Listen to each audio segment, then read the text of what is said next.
Assalamu alaikum wa rahmatullah wa barakatuh. You know, there's so much to learn in this world. There's so much to understand in this world.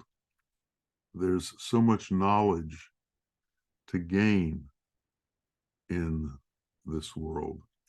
We can learn about the animals, we can learn about the reptiles and the birds, we can learn about the mammals, we can learn about the plants, we can learn about the weather, we can learn about the earth, we can learn about all of the elements. We can understand light and darkness. We have to understand right and wrong. We have to understand all of these things in the world, yet it is in a perspective that we have to understand them. Most of the things that we learn in the world, we learn in order to be able to work our way through the world. But what we're supposed to be doing is understanding the world in relation to ourselves. What is it telling us about ourselves? What is it telling us about who we are? What is it telling us about our reality? What is it telling us about our nature? So as we focus externally and as we learn externally, if our knowledge is placed externally, then it is of no benefit to us. We're learning about external things. If we are going to make the jump to understanding our truth, to coming to know ourselves, then we must be able to relate that which we learn to ourselves as opposed to just relating it to the world. So most of the knowledge that we gain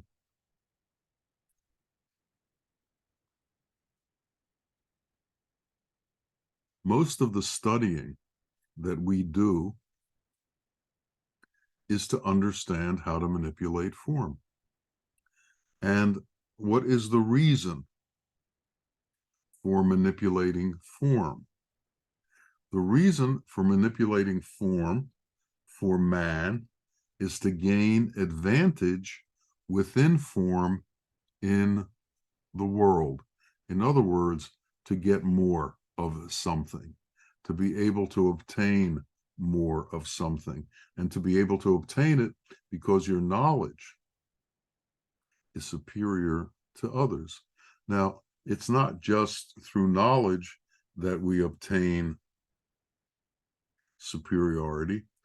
Sometimes it's through strength, sometimes it's through armies, it's through all kinds of various manipulations. But the point is that we attempt to manipulate form in order to gain form. Our focus should not be on acquiring form. Our focus should not be on obtaining riches within the world.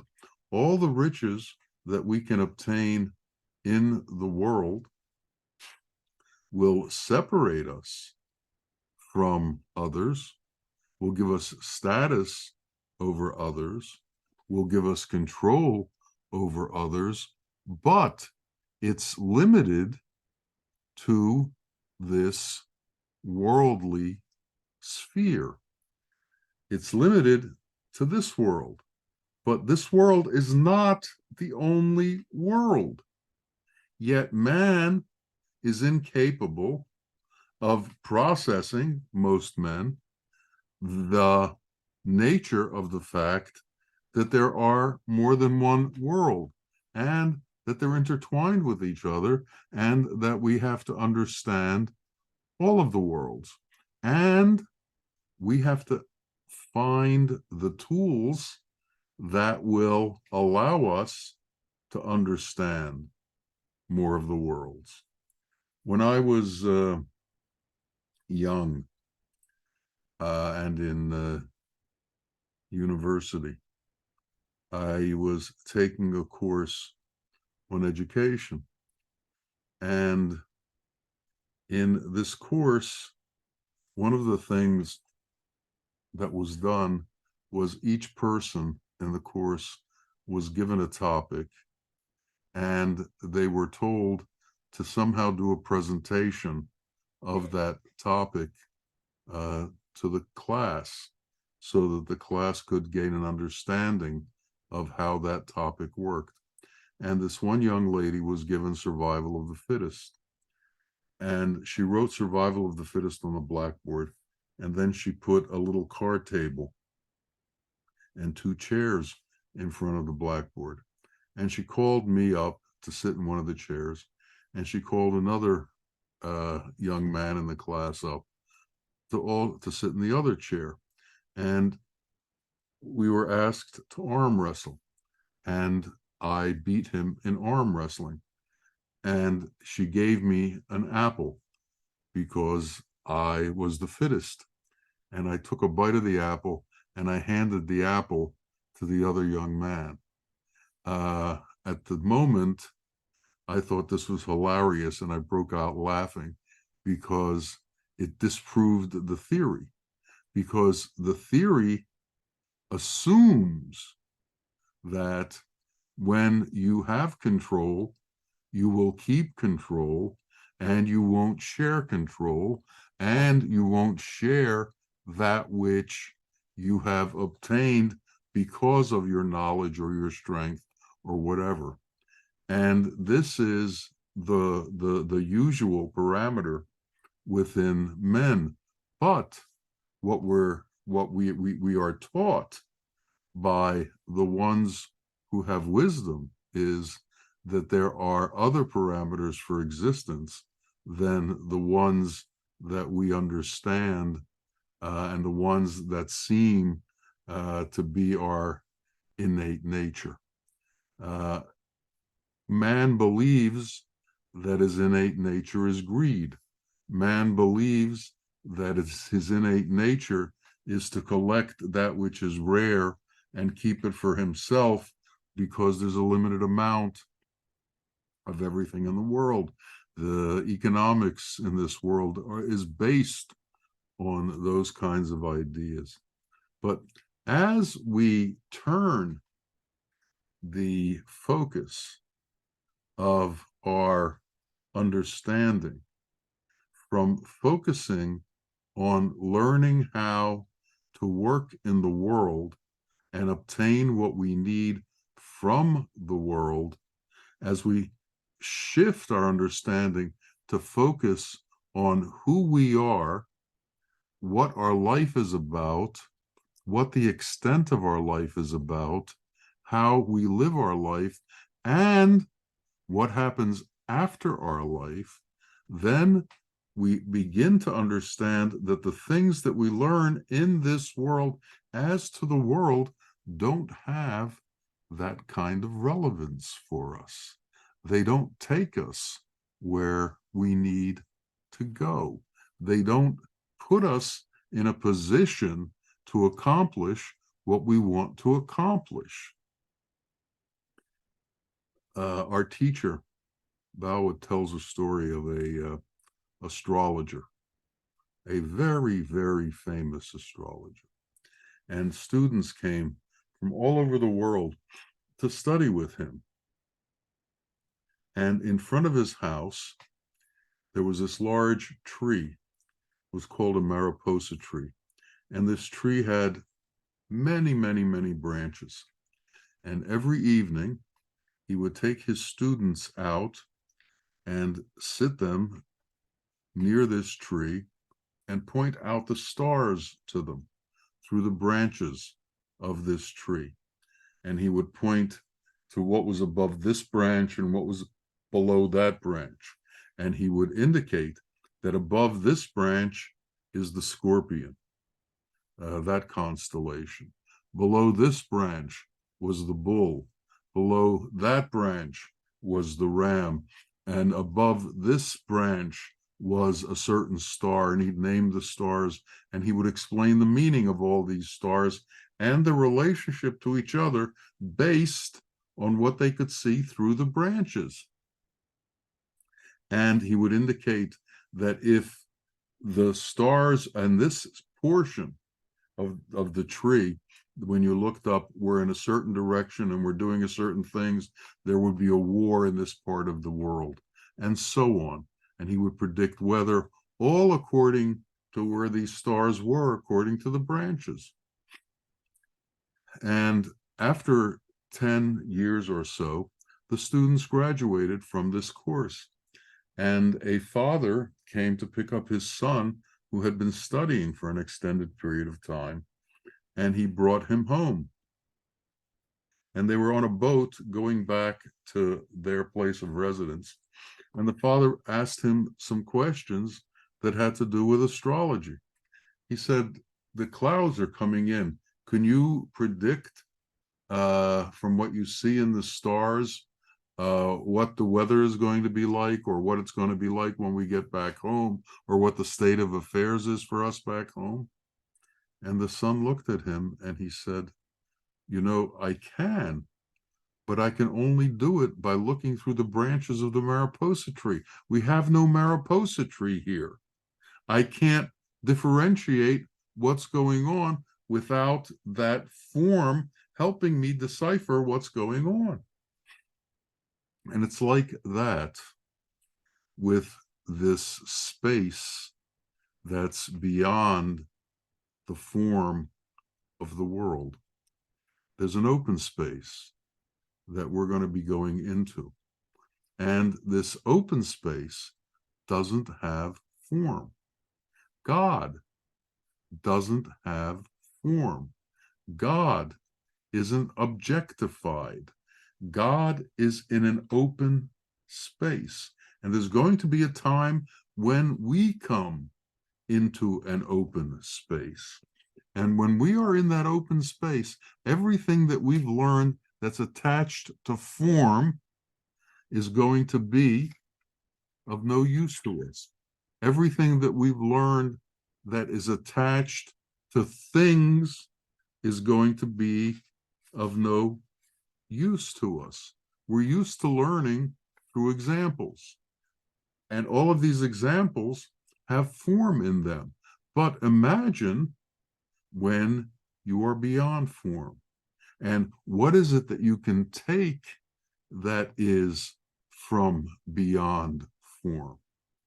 Now, if you're looking at yourself and you're thinking about yourself and you're judging yourself as to your ability to comprehend reality, you should know that, one, you have a reality that is within form, which is, how do you function with your fellow man?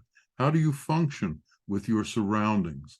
But there's another reality, and that's your reality beyond form, your interaction with God, your interaction with Allah. This is a formless reality.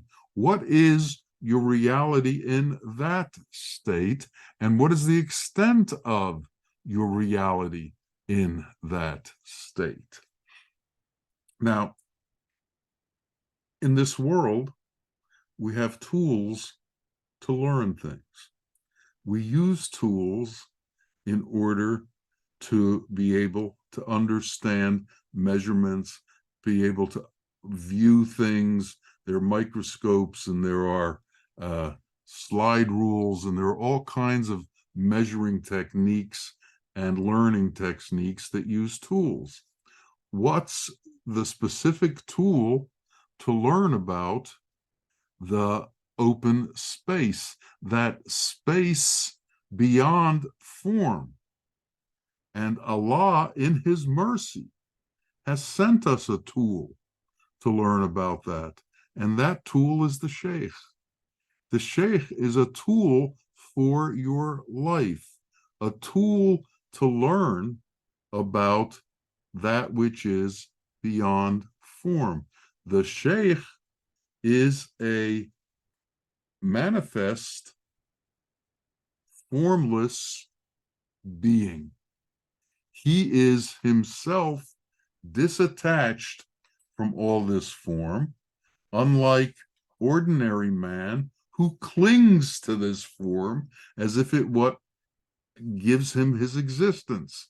The sheikh knows that this form is temporary and doesn't give him this existence, and treats this existence within form as if it were illusory, as if it were temporary, and shows and teaches and becomes the tool for us to understand how to take on this point of view and how to bring this point of view into being, into ourselves. And if we learn how to do that, then we can learn how to manipulate ourselves into the open space.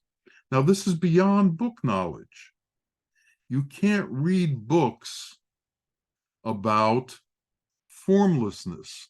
I mean, you can, but you can't learn about formlessness from books, because you need to be able to feel that formless state. You need to be able to conjecture that formless state. You need aids to bring you to that formless state.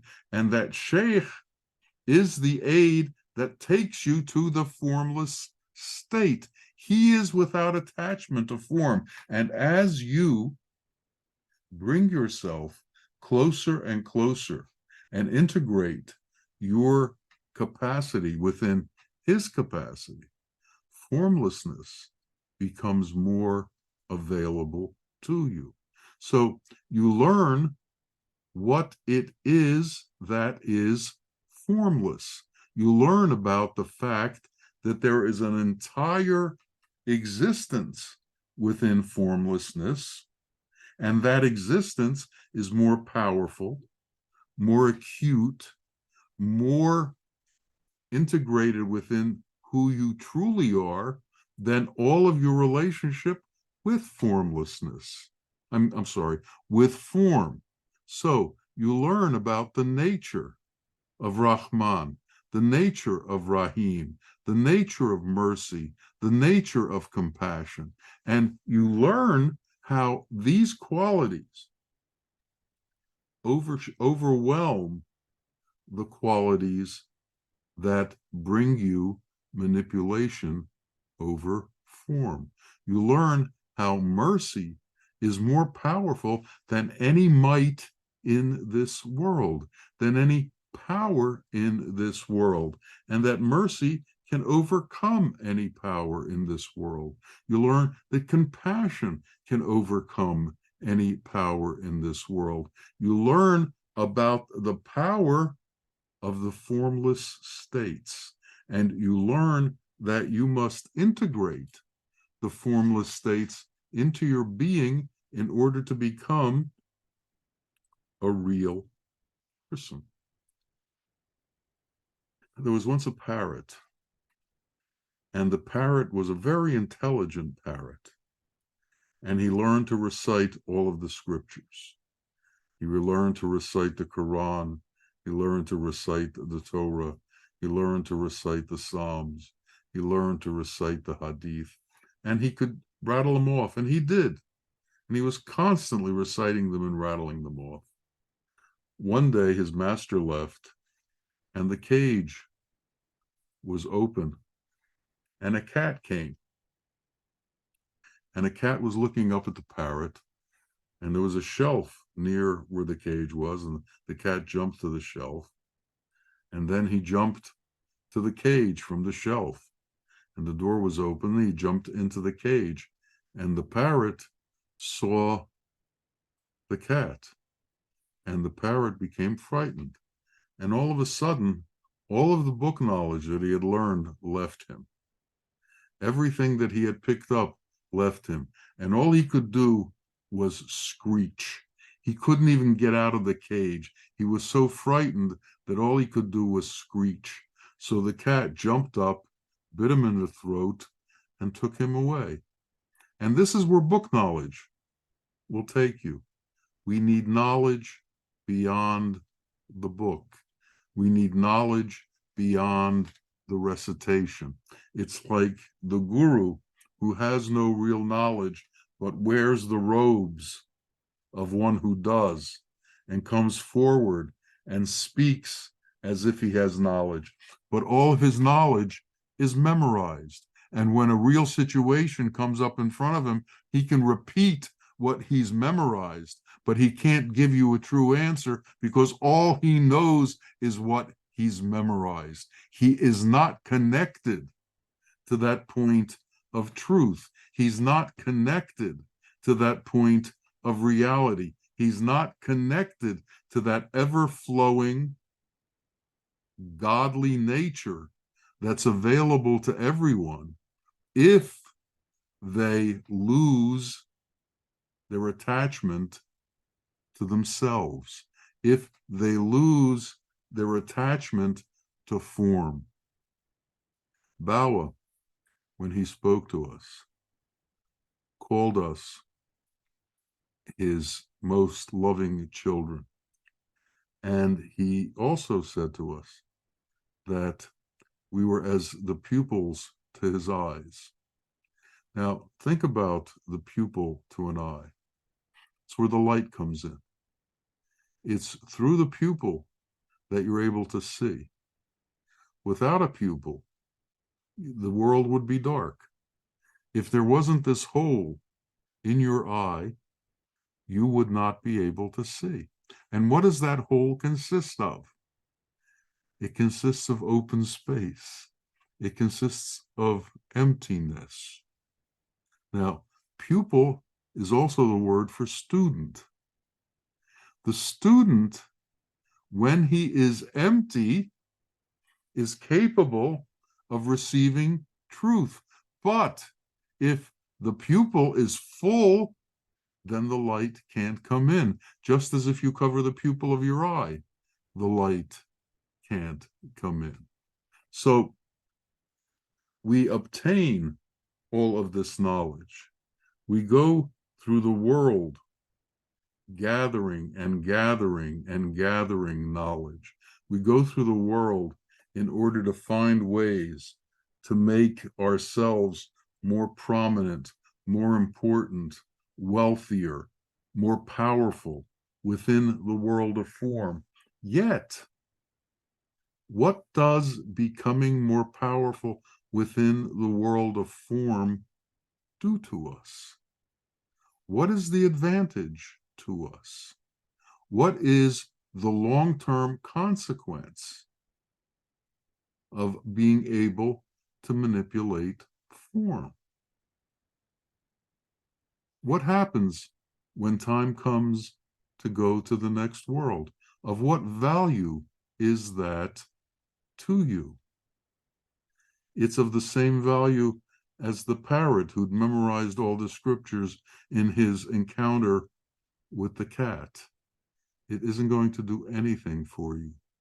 We need to be able to go beyond the point of form. We no longer need to look to this world for survival. We no longer need to look to this world and our success within this world as the key or the measure of our survival within this world. We need to begin to examine what is our survival going to be in the next world. What is our survival going to be in the world of formlessness? What is our ability going to be in the world of formlessness? What is our fitness for the world of formlessness? And We have two ways of going about this. One, what's our relationship with humanity in this world? In other words, not our gathering, but our giving. What is our ability to help those around us, to help those who we come in contact with, to give unto others?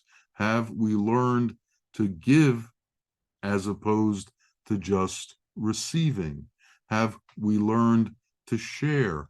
Have we learned to use the qualities that are of reality in the formless world in this world? Have we learned to apply compassion? Have we learned to apply mercy? Have we learned to apply truth? Have we learned to apply justice? Have we learned to apply peace? Have we learned to apply gratitude? Have we learned to apply being content within this world? And all of these things are not measured by what you have. They're measured by your connection to the qualities that are formless. They're measured by your connection to that which is beyond illusion. They're measured by your connection to the essence of things as opposed to that which has a temporary nature. They're measured by your connection to that which is of truth, that which is of original nature, that which is of the cause and effect, not that which is the effect.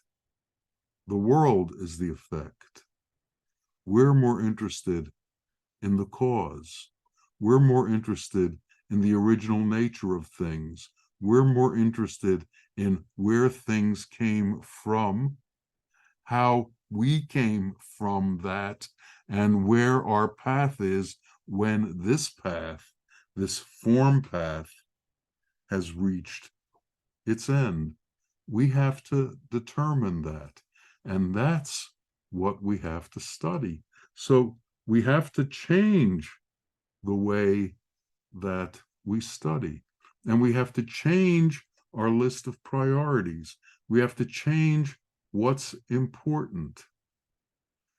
Our status within this world is not what's important. Our relationship to God's qualities is what's important.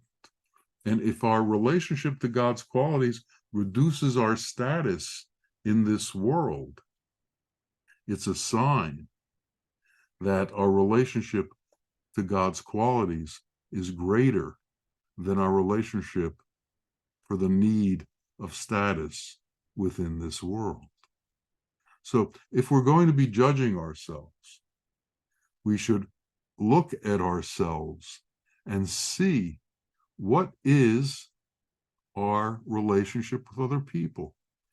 You know, there's the story of the two princesses who were twins and were both very beautiful and were constantly in fights with each other as to which one was the most beautiful.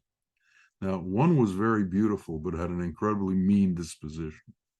The other was very beautiful and was also very kind, but they were always arguing with each other. Finally, they arrived in one town, and one of them said to the other, "Let's have this town decide. We'll ask this town to give us an opinion on which of us is the most beautiful." So their carriage came into a town center, and they got out of the carriage.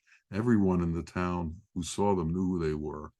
And they said, "We've decided that this municipality, this little town, is going to decide which one of us is the most beautiful. And we want you to do that now." And they all became frightened because these people had tremendous power. So one of them said, we have to go to the wise man in the village. And they did, and they brought him forward, and they explained the situation to him. And he explained, and when he came and saw the two young ladies, he said, I've come to make the decision as to which of you is the most beautiful. And he said, but before I do that, I need you to do some things for me. And he said, both of you stand in front of me. Now, both of you walk away from me. And then after they did that, he said, now both of you walk towards me. And then he did this about 5 or 6 times. And it took a little bit of time for this to occur. And then finally he said to them, I've come to a conclusion of which of you is the most beautiful. One of you is most beautiful when you're coming towards me, and one of you is most beautiful when you're leaving. And the question that we have to ask ourselves is, when are we most beautiful? Are we most beautiful when we come into the room, or are we most beautiful when we leave the room? This is the test. This is a test for each of us. What is the answer to that test? How do people feel about us coming into a room? And how do people feel about us when we leave the room? We should have a handle on that. And if we can understand that, then we can understand the state of our essential qualities. We can understand the state of our kindness. We can understand the state of our empathy. We can understand the state of our compassion and our mercy. We can understand the state of our relationship with our fellow man and what we are doing on their behalf.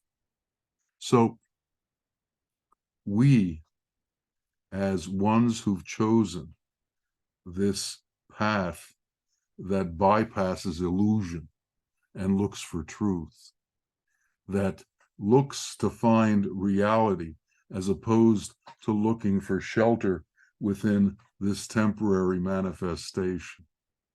As ones who've done that, we have to determine, how do we find the truth within us? How do we find the essential nature within us?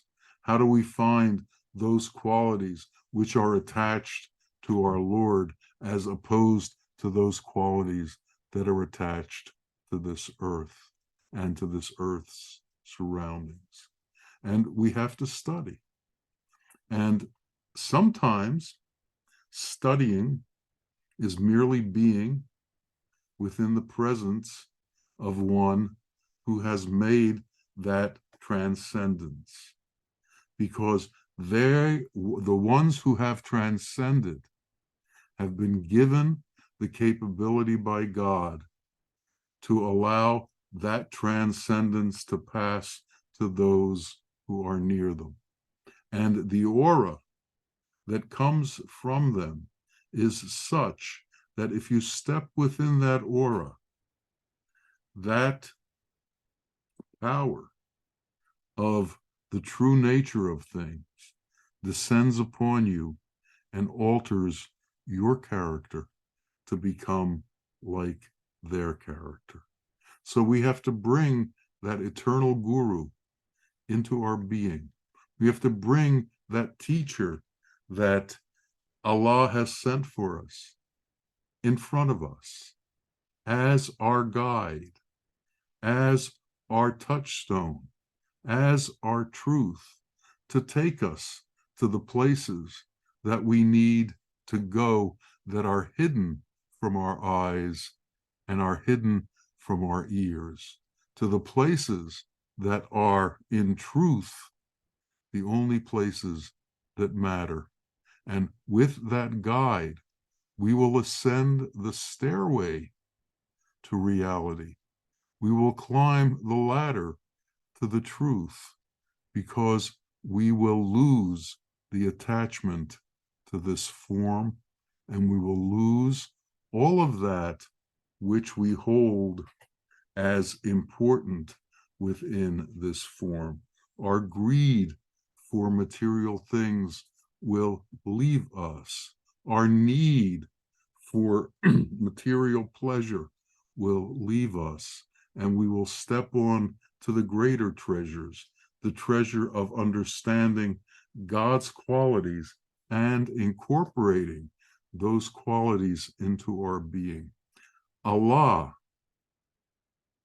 is the greatest of all things, the most supreme of all things, the most gracious of all things, the most effulgent of all things. And Allah is mercy and compassion. And He has made it so that He is willing to share mercy and compassion with you. He is peace, and He has made it so He is willing to share peace with you. He is content at all times, and He has made it so that He is willing to share contentment with you. And through the agency of the Sheikh, all these things become available to you and become yours for the taking if your intention and your certitude and your faith is strong enough. So our prayer should be that we take what's offered to us. Our prayer should be that our strength is strong enough to just take what's offered to us and understand the true gracious nature of what is available and is given to us freely, with the understanding that no matter how much we take, we in no way diminish from that which has been given. And as we give it to others, it also cannot be diminished. It just grows and grows and grows within this world until this world is overwhelmed by His grace. And then we go naturally into that next step of existence that is open to us because we have become open to it. We have made ourselves available to it. So then we become available and it accepts us. May we all be accepted into that next state. May we all be accepted into that next phase. May we all come to know the true essence and reality and true nature of existence. Ameen. Ameen. Ya Rabbil Alameen. Assalamu alaikum wa rahmatullah wa barakatuh.